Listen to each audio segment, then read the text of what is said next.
Hey everybody, we're going to be going over section 9.1, which is over geometric sequences. This is just a video going over the examples with you, because I know sometimes it's easier when someone's explaining it while doing it, instead of just trying to read it off of a copy. So a geometric sequence is just a sequence in which the common ratio is constant. To be a ratio, you have to multiply or divide to get to next number. So this is the patterns again, except for this time is multiply and divide only. The last time we went over this, it was arithmetic sequences, and those were adding and subtracting only. So this is new with our patterns, but it has to be multiply or dividing. Okay? All right, so for example 1, find the next 3 terms in the geometric sequence, and they're going to ask you to find the common ratio. The common ratio is just the pattern. So for A, to get from 5 to 10, I know they're multiplying by 2, but to get a negative, it'd be a negative 2. And then negative 10 times negative 2 is a positive 20, and so on. So your common ratio is just going to be times negative 2. Okay, but then they also ask for the next 3 terms. So you're just going to start with the last number, multiply it by negative 2. So negative 40 times a negative 2 is a positive 80. 80 times a negative 2 is a negative 160. And then negative 160 times a negative 2 is 320. And that is how you do example 1. Okay, we are back to doing example 2 from section 9.1, geometric sequences. So first thing you need is you're going to need this equation. It's just to find the number of term that they ask for. So if they give you a sequence, like for example this, and they say find the 100th term, you don't want to have to list it out 100 different times. This is a shortcut formula for that.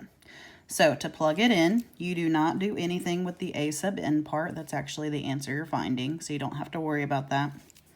The a1 is the first term of your sequence. Now in some problems they tell you what the first term is, like here on example 2 part A. But on this one, and I did change it so you had an example like this, they say find the 7th term of the sequence. So your A1, the first term of your sequence, would actually be the first number they give you, which would be this. Okay, the R is your ratio or your pattern. So whatever you're multiplying or dividing by is going to be your R.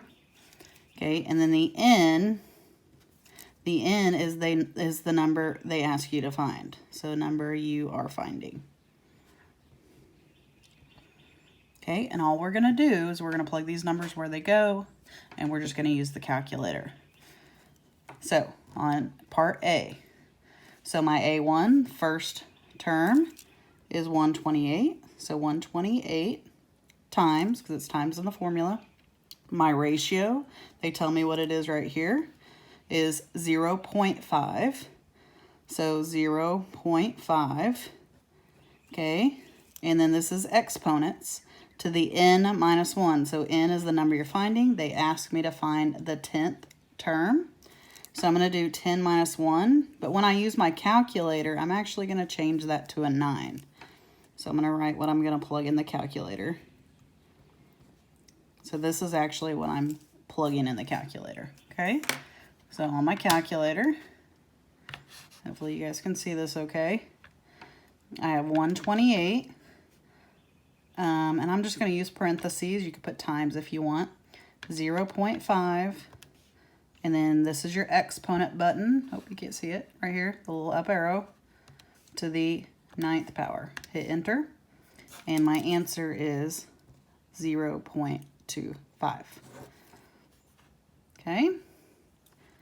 Now to do B, we're doing the same thing. I'm still plugging it into the formula. So my A1, remember A1 is the first term in the sequence, so it's negative 16. Times your R, which is your ratio or your pattern. This one, they're getting smaller, so they're dividing. Signs are changing, so I'm dividing by a negative. And then I know 16 divided by 4 is 4. 4 divided by 4 is 1. So they're dividing by a negative 4. So the pattern is divide by negative 4. So this is your R. Okay? Now since we're dividing though, I'm not plugging in negative 4.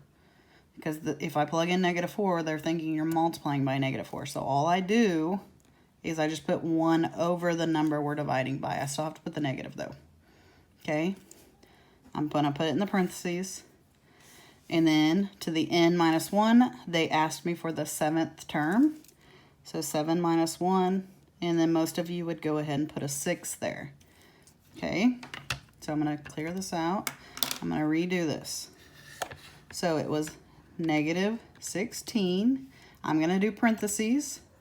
A negative 1, here's the fraction button, over 4, close parentheses, exponent button, and then it was 6 because it was 7 minus 1. I'm going to go ahead and change it to 6. Hit enter, and that is a negative 1 over 256. If you gave me the decimal, that is okay as well.